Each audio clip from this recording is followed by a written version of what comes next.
नमस्कार, आप देख रहे हैं हरियाणा न्यूज और मैं हूं आपके साथ अमित शर्मा। हरियाणा में एक बार फिर से मानसून अपनी रफ्तार पकड़ रहा है। मानसून की रफ्तार देखने को मिल रही है, जहां कई जिलों में बारिश की वजह से लोगों को काफी परेशानी का सामना करना पड़ा, तो कहीं बारिश ने लोगों को गर्मी से राहत भी दी। जोरदार बारिश के कारण प्रदेश के कई जिलों में जलभराव हो गया, जिसने प्रशासन के सभी दावों की हवा निकाल दी। एक रिपोर्ट आपको हम दिखाते हैं, उसके बाद चर्चा की शुरुआत करेंगे।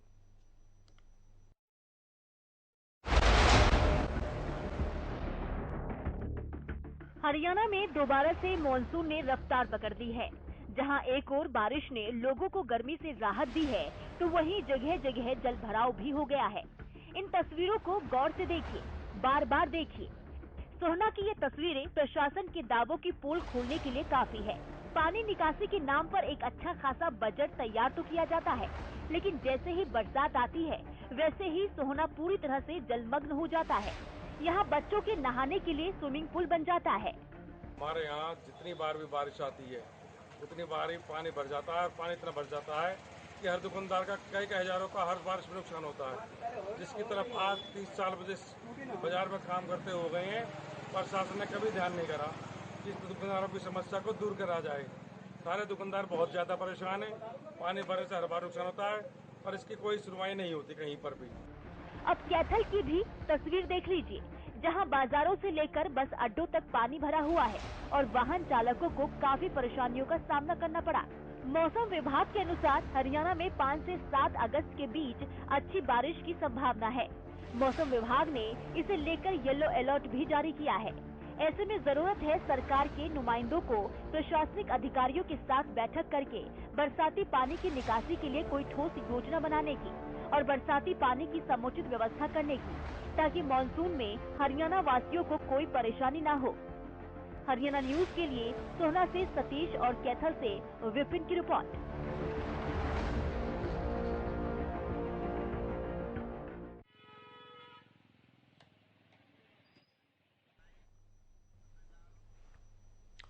और चलिए बिना समय गवाए चर्चा की शुरुआत करेंगे। हमारे साथ गुरजीत सिंह मान जी हैं, जो कि कृषि विशेषज्ञ हैं। इसके साथ ही अमित तिवारी, हमारे वरिष्ठ संवाददाता, वो भी हमारे साथ जुड़ गए हैं। अमित जी, सबसे पहले मैं आपके पास आते हुए मैं आपसे जानना चाहूंगा कि जिस तरीके से मौसम विभाग की ओर से कहा गया था कि आने वाले 3-4 दिन बारिश लगातार होगी, लोगों को थोड़ा सा एहतियात बरतने की जरूरत है, येलो अलर्ट जारी किया गया, इसको लेकर ग्राउंड पर आप क्या स्थिति देख पा रहे हैं?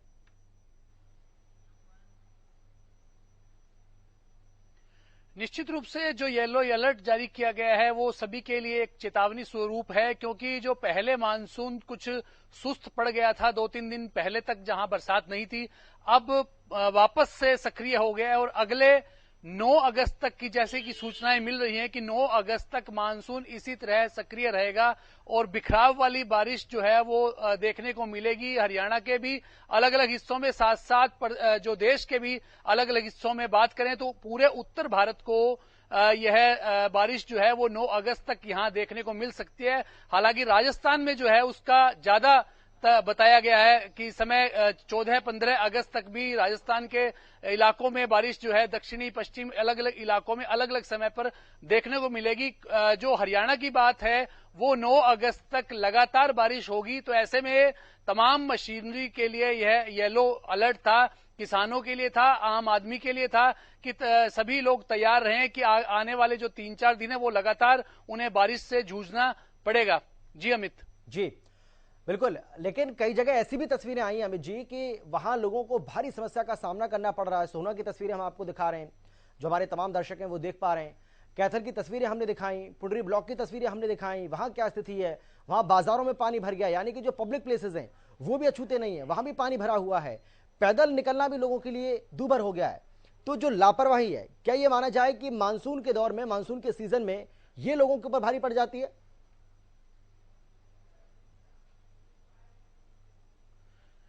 बिल्कुल अमित, सबसे बड़ी बात है कि प्रशासनिक मशीनरी को पहले से जो सतर्क रहना चाहिए, क्योंकि मानसून ने तो अपने समय पर आना ही है। ऐसे में मशीनरी कितने उपाय करती है, उनके दावों की जो पोल है वो मानसून हर बार खोल देता है। हम अक्सर यह बात करते हैं कि दावों की पोल खुल गई, प्रशासन के दावे जो है पानी पानी हो गए, इस तरह की बातें करते हैं। लेकिन प्रशासनिक मशीनरी और शासन के लोग जो हैं वो इस बारे में सक्रियता नहीं दिखा पाते या फिर ड्रेनेज सिस्टम जो है वो प्रॉपर काम नहीं कर पाता। इसलिए अब इस बार की अगर बात करें, पहले की अपेक्षा मानसून ज्यादा मजबूती से आया, ज्यादा बरसात हुई है। जैसा कि लगातार हम चर्चा कर रहे हैं, 13 जिले ऐसे हैं हरियाणा के जहां पर मानसून की बरसात जो है वो सामान्य से काफी बेहतर हुई है। अभी भी 4 जिले ऐसे हैं जहां सामान्य से कम बरसात हुई है। उनमें अंबाला, यमुनानगर, फरीदाबाद की बात करें तो सोनीपत की बात करें, यह इलाके ऐसे हैं जहां सामान्य जो बारिश रहती है उससे कम बारिश आई है। हरियाणा में बाकी तकरीबन जिलों में जो है वो हालात काफी बिगड़े हुए हैं। सड़कों पर जल भराव है, खेतों में जल भराव है, गांवों में पानी निकलने की व्यवस्था नहीं है। तमाम ये दिक्कतें आम आदमी को झेलनी पड़ रही है, किसानों को झेलनी पड़ रही है। साथ साथ जो प्रशासनिक दावे हैं उनकी भी पोल खुल रही है। हालांकि लगातार जो योजनाएं वो जमीनी स्तर पर उनको पूरा होने का इंतजार है, वो पूरा नहीं हो पा रही हैं। जो तामझाम जो जितने प्रबंध किए गए थे प्रशासन ने, वो इस बार के मानसून की सक्रियता ने भिगो कर रख दिए, डुबो कर रख दिए।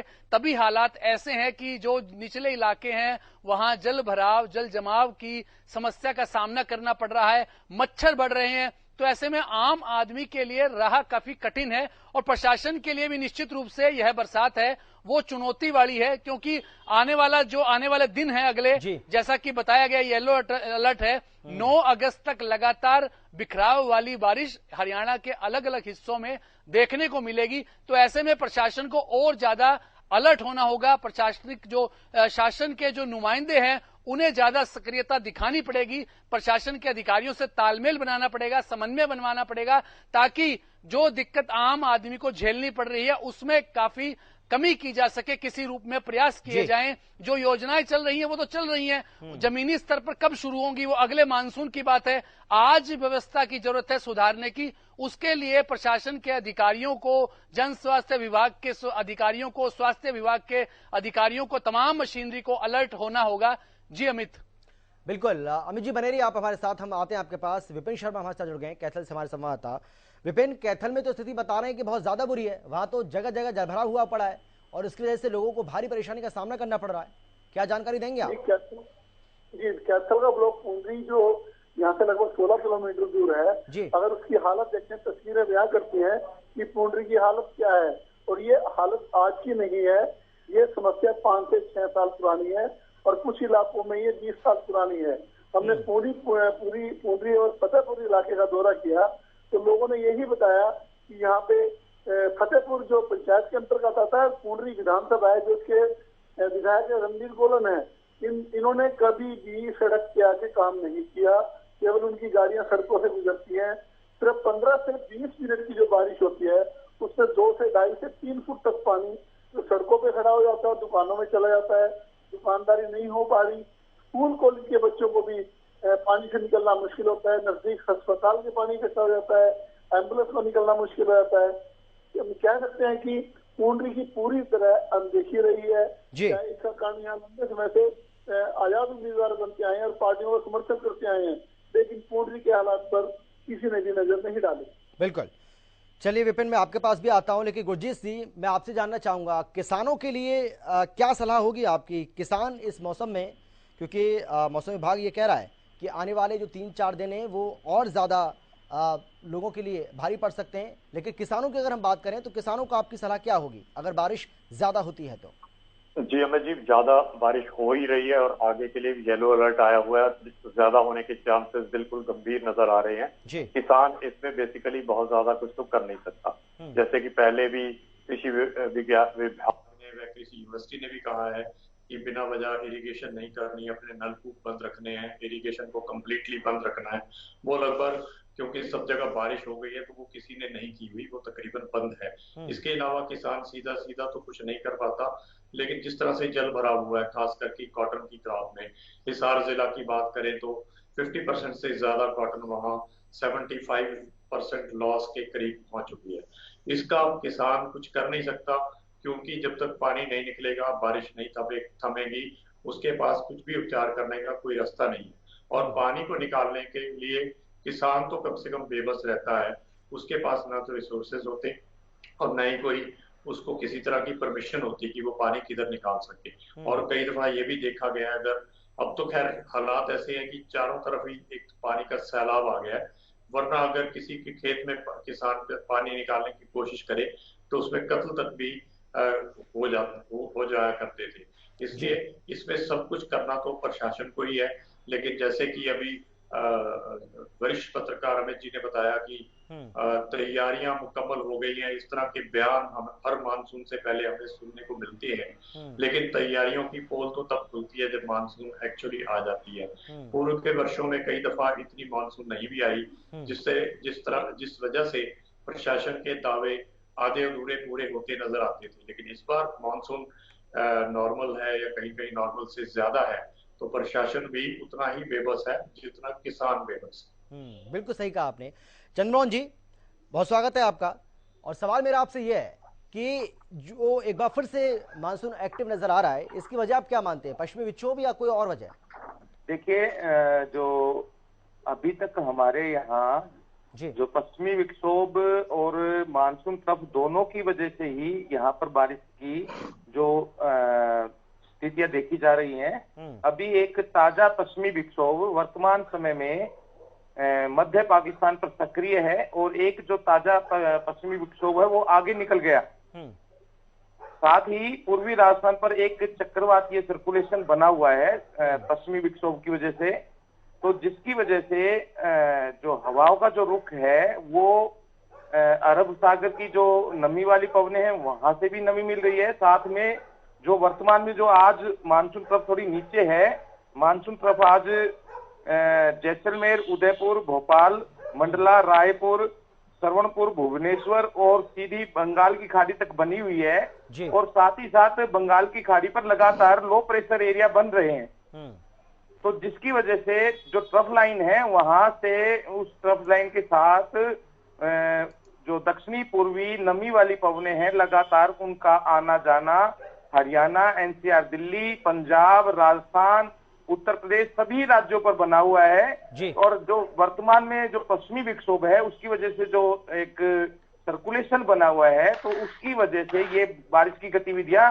ज्यादा देखने को मिल रही हैं। और जो थोड़ा सा सुस्त पड़ा था पिछले 3-4 दिन, मानसून फिर से सक्रिय हो गया है। तो आने वाले आज 5 तारीख से लेकर 9 तारीख तक लगातार गतिविधियां देखी जाएंगी। 7 तारीख को एक लो प्रेशर एरिया बनेगा, परंतु उसका प्रभाव हमारे जो हरियाणा के दक्षिणी जिले हैं उन पर देखा जाएगा। साथ में एनसीआर तक भी उसका प्रभाव देखने को मिलेगा।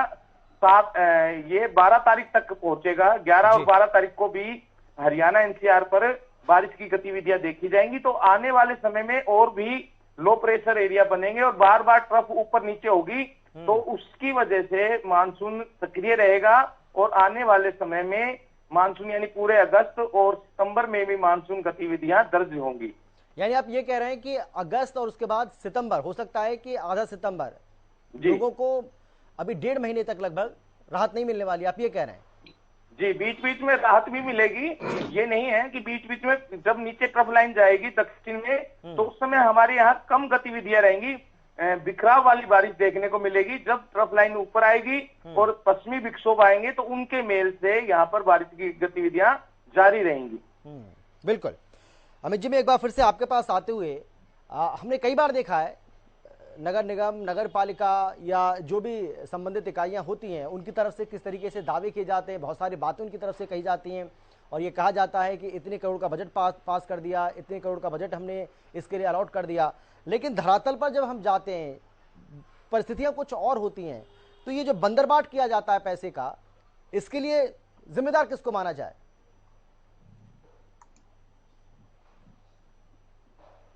जी, निश्चित रूप से आपने बड़ा और अहम सवाल उठाया है अमित, क्योंकि पूरे हरियाणा की बात करें तो जिस प्रकार का माहौल देखने को मिल रहा है वहां व्यवस्था पर लगातार सवालिया निशान उठ रहे हैं, लग रहे हैं, क्योंकि जिस प्रकार की स्थिति हरियाणा में देखने को मिल रही है वो धरातल पर साफ दिखाई दे रहा है कि वहां कितना माहौल खराब है और लोगों के लिए कितनी परेशानी जो सामने आ रही है।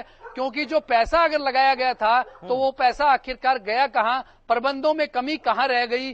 क्या ऐसा हुआ कि जो फरीदाबाद नगर निगम में 200 करोड़ का जो घोटाला सामने आया, क्या इस प्रकार की घोटाले की व्यवस्था हर जगह कर दी गई?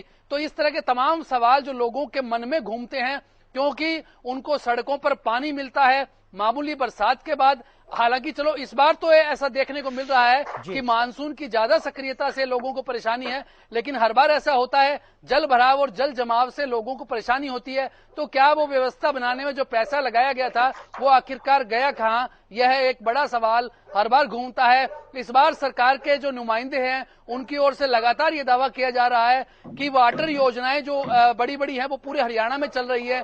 तो ऐसे में कैथल, पुंडरी, सोहना और तमाम इलाकों की बात करें, वहां पर यह प्रोजेक्ट अभी तक नहीं चल पाए हैं, शुरू नहीं हो पाए हैं, कहीं पाइपलाइन में हैं। तो ऐसे प्रोजेक्ट जल्दी से पूरे क्यों नहीं किए जाते? जब मानसून सिर पर होता है, दावे बड़े होते हैं, लेकिन जमीनी सच्चाई उनकी कुछ अलग होती है। तो क्या माना जाए कि लोगों की मानसून से पहले जो प्रबंध किया गया, क्या उनमें पूरी तरह से सक्रियता नहीं दिखाई गई, या प्रशासनिक अधिकारियों ने जो पूरा बजट उसके लिए लगाया था क्या वो जमीनी स्तर तक नहीं पहुंचा? ये तमाम सवाल हैं जो बारिश जो है आने के बाद पूछती है, लगातार आम जनता यह पूछती है। जी बिल्कुल सही कहा आपने।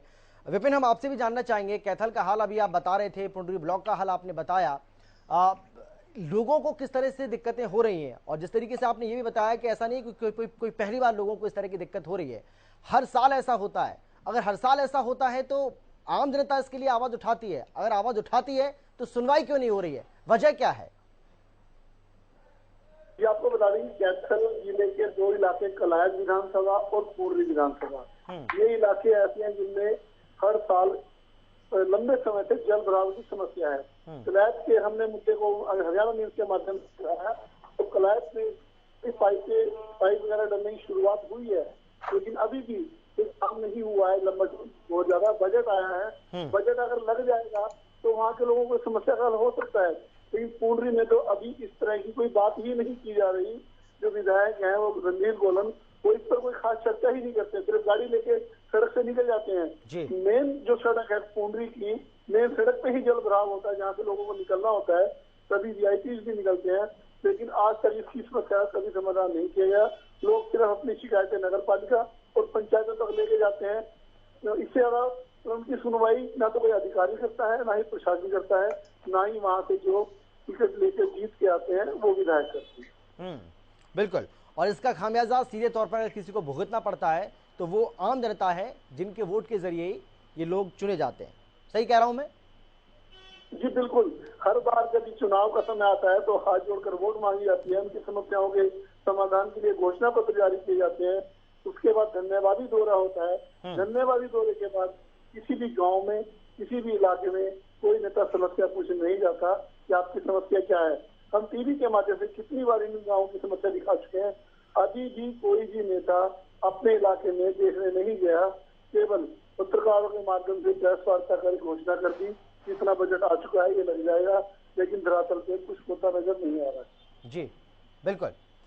गुरजीत जी, मैं आपसे जानना चाहूँगा, अगर हम किसानों की बात करें तो इस तरीके से आपने बताया कि जो मानसून का दौर जब होता है, मानसून सीजन होता है, तो किसानों के पास ज़्यादा कुछ करने के लिए होता नहीं है, लेकिन क्योंकि किसान जो खेती कर रहा है उसको जानकारी होती है, उसको पता होता है कि कब उसे क्या करना है, किस तरीके से करना है। लेकिन क्योंकि मानसून किस तरीके से सक्रिय होगा, कितनी बारिश होगी, इसके बारे में तो अनुमान वो भी नहीं लगा पाता है। तो ऐसे में मैं आपसे जानना चाहूँगा कि बारिश के मौसम में ऐसे भी देखने को मिला है कि कई किसान जो है अपनी फसलों की बुआई करते हैं, तो ऐसे किसानों को आप क्या कहना चाहेंगे, उनके लिए आपकी क्या राय होगी?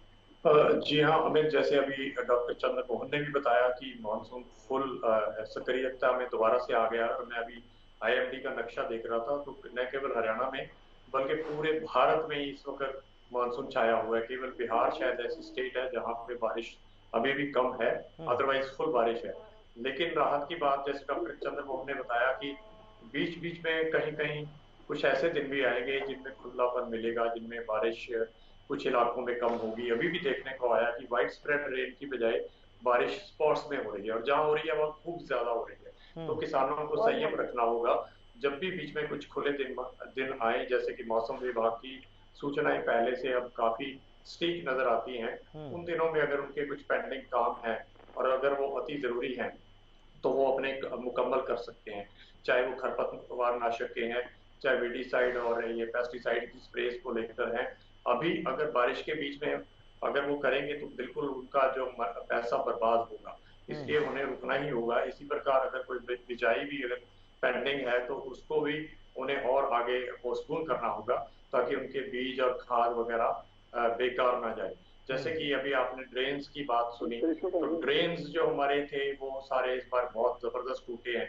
हिसार ड्रेन जो हिसार, जींद, फतेहाबाद से लेकर सिरसा तक पहुंचती है, उसके किनारे ब्रीचेस होने के बाद कई गांवों को डुबोया है। लेकिन जैसे कि एक हमारे जर्नलिस्ट बता रहे थे कि केवल प्रेस वार्ता तक सीमित है, और इसमें ये है कि जो धरातल की रियलिटी चेक है वो लोगों के सामने नहीं आती। हालांकि किसानों को पता होता है कि काम नहीं हुआ, और किसान इस चीज को लेकर के इरिगेशन डिपार्टमेंट, ड्रेनेज डिपार्टमेंट जो सब सम्मिलित होकर एक महकमे में आ गए हैं, जल शक्ति महकमा, इन सबको वो सूचनाएं भी देते हैं, कई दफा प्रदर्शन भी करते हैं, लेकिन जो महकमे हैं उसको सीरियसली नहीं लेते और उन्हें कुछ ना कुछ दिलासा देकर के वापस भेज देते हैं। मनरेग्स का प्रयोग किया जा रहा है, जो मैनुअल पावर है।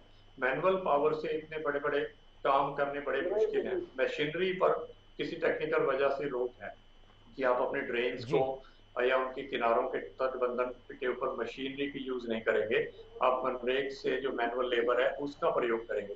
इसमें भी संशोधन की जरूरत है, क्योंकि आज मशीन का युग है। जब हाईवेज मशीन से बनते हैं तो नहरों का रखरखाव, उनके तटबंधनों की मजबूती, नदियों के तटबंधन की मजबूती, इंसानों किससे करना लगता नहीं कि ये आज के मॉडर्न टाइम में बहुत एक कारगर इलाज है। ठीक है, वो थोड़ा बहुत उसको मेंटेनेंस के लिए इस तरह की मैनुअल लेबर को यूज कर सकते हैं।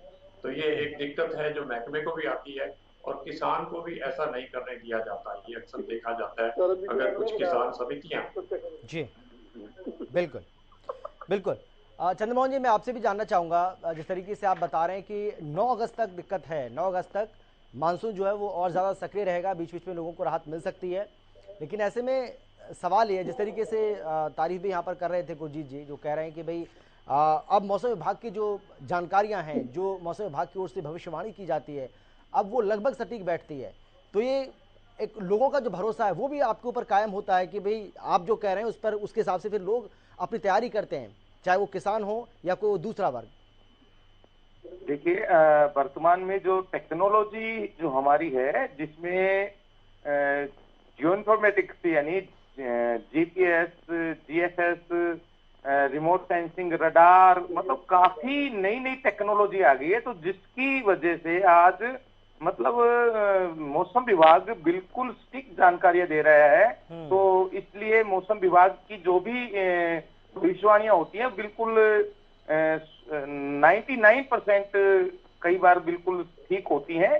कई बार छोटा मोटा, क्योंकि मौसम है, पूरा सिस्टम है, तो कई बार हवाओं का, कई बार दबाव का, कई पैरामीटर होते हैं, तो उसकी वजह से थोड़ा बहुत ऊपर नीचे हो जाता है। नहीं तो मौसम विभाग की जानकारियां बड़ी सटीक जानकारी होती हैं। पिछले वार्ता में मैं बताया जी, गतिविधियां देखी जाएंगी तो आज पूरे हरियाणा एनसीआर में काफी स्थानों पर गतिविधियां रही। आज दोपहर बाद दक्षिणी जो एरिया था, जिसमें महेंद्रगढ़, काफी अच्छी झमाझम जो बारिश देखने को मिली, 50 mm से भी ज्यादा। तो इस प्रकार की जो मौसम की जो भविष्यवाणियां हैं बड़ी सटीक होती हैं, जो आमजन और किसान सभी के लिए फायदेमंद होती है।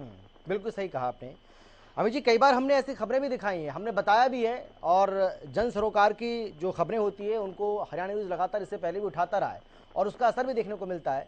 कई ऐसी खबरें भी हैं जो जिनको आपने रिपोर्ट किया उसका भी असर देखने को मिला।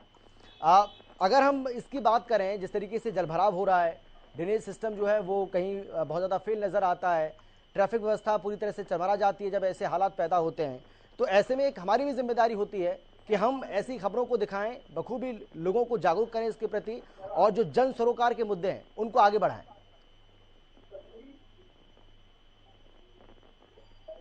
जी, निश्चित रूप से अमित, यह एक दायित्व बनता है मीडिया का, और तमाम जो विशेषज्ञ हमारे बीच मौजूद हैं, कृषि विशेषज्ञ, गुरजीत मान साहब हैं और जो चंद्रमोहन जी हैं, डॉक्टर चंद्रमोहन जी मौसम वैज्ञानिक और लगातार हमसे जुड़ते रहते हैं। तो निश्चित रूप से यह जानकारियां जो समग्र जो चर्चा की जाती है वो निश्चित रूप से किसानों के लिए फायदेमंद थी। जैसे अभी मौसम वैज्ञानिक बता रहे थे और जो कृषि विशेषज्ञ हैं मान साहब बता रहे थे, तो लगातार जो सुझाव दिए जाते हैं और साथ साथ जो अलर्ट हम एक तरह से जो येलो अलर्ट आता है उस पर हम चर्चा करते हैं, तो वो किसानों के लिए फायदेमंद होता है निश्चित रूप से, और प्रशासनिक मशीनरी को भी जगाने के काम आती है इस प्रकार की चर्चाएं। निश्चित रूप से यह एक अच्छा प्रयास है। मेरे पास कमी है अमित जी आपका, विपिन आपका, इसके साथ ही गुरजीत जी आपका और चंद्रमोहन जी आपका शुक्रिया इस चर्चा में शामिल होने के लिए, अपनी अपनी बात रखने के लिए।